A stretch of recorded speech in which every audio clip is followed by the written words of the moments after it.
দুই প্রকার নারীদের রোজা আল্লাহ কখনোই কবুল করবেন না। এরা সারাদিন না খেয়ে কষ্ট করে রোজা রাখবে, বিনিময়ে আল্লাহ পাক তাদেরকে কোনো প্রতিদান দিবেন না। মেয়েরা কিন্তু পুরুষের তুলনায় বেশি রোজা রাখে, মেয়েরা পুরুষের তুলনায় বেশি নামাজ পড়ে, ধর্মের দিক থেকে মেয়েরা কিন্তু পুরুষের দিক থেকে অনেক আগায় আছে।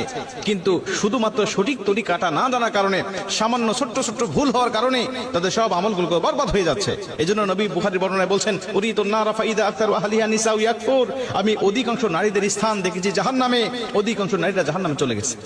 দুই প্রকার নারীদের রোজা কবুল হয় না। তার মধ্যে প্রথম নম্বর, এক নম্বরে নবীজি বলেন, যারা স্বামীর অবাধ্য স্ত্রী, যারা স্বামীর অবাধ্য স্ত্রী, এদের উপরে আল্লাহ পাকের লানত থাকে সর্বসময়, নবীজির লানত থাকে, ফেরেশতাদের লানত থাকে।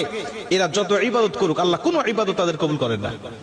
নবীজি সাল্লাল্লাহু আলাইহি ওয়াসাল্লাম বলেন, যাদের উপরে নারাজ রয়েছে স্বামী বৈধ কারণে, এরা যখন কবরে যাবে, এরা যখন হাসরের মাঠে উঠবে, মিজানের পাল্লায় যখন তাদের আমলনামাটা মাপ দেওয়া হবে, দেখা হবে একদম জিরো, তাদের কোনো আমলনামাটা আল্লাহ পাক কবুল করেন নাই। অথচ পাহাড় সমপরিমাণ সওয়াব তারা ইনকাম করেছিল।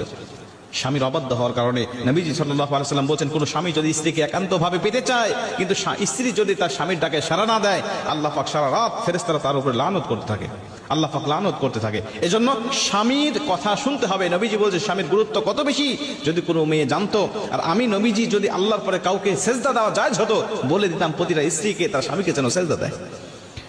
মুসলমান ভাইরা আমার, দুই নম্বরে নবীজি সাল্লাল্লাহু আলাইহি ওয়াসাল্লাম বলেন, ওই সমস্ত নারীদের কোনো ইবাদত আল্লাহর দরবারে কবুল হয় না যেই সমস্ত স্ত্রীরা, যেই সমস্ত মেয়েরা বেপর্দায় চলাফেরা করে।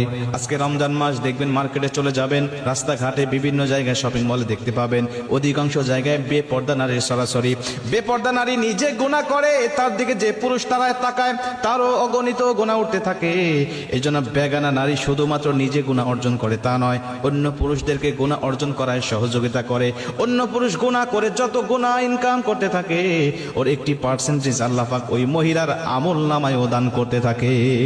বেপর্দা নারী যারা, এদেরকে দেখে অন্য পুরুষের রোজা হালকা হবে, অন্য পুরুষের আমল নষ্ট হবে, অন্য পুরুষের চরিত্র নষ্ট হবে।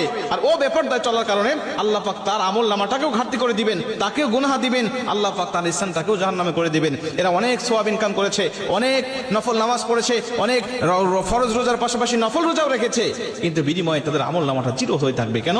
সে নিজে বেপর্দায় চলাফেরা করেছে, নিজে গুনাহ করেছে এবং অন্যকে গুনাহ অর্জন করাতে সে সহযোগিতা করেছে।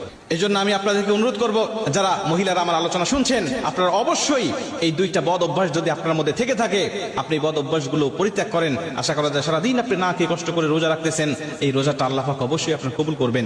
কিন্তু যদি এই অভ্যাসগুলো থেকে থাকে, নবীজির হাদিস অনুযায়ী শুধু সারাদিন না খেয়ে কষ্ট করতেছেন, বিনিময়ে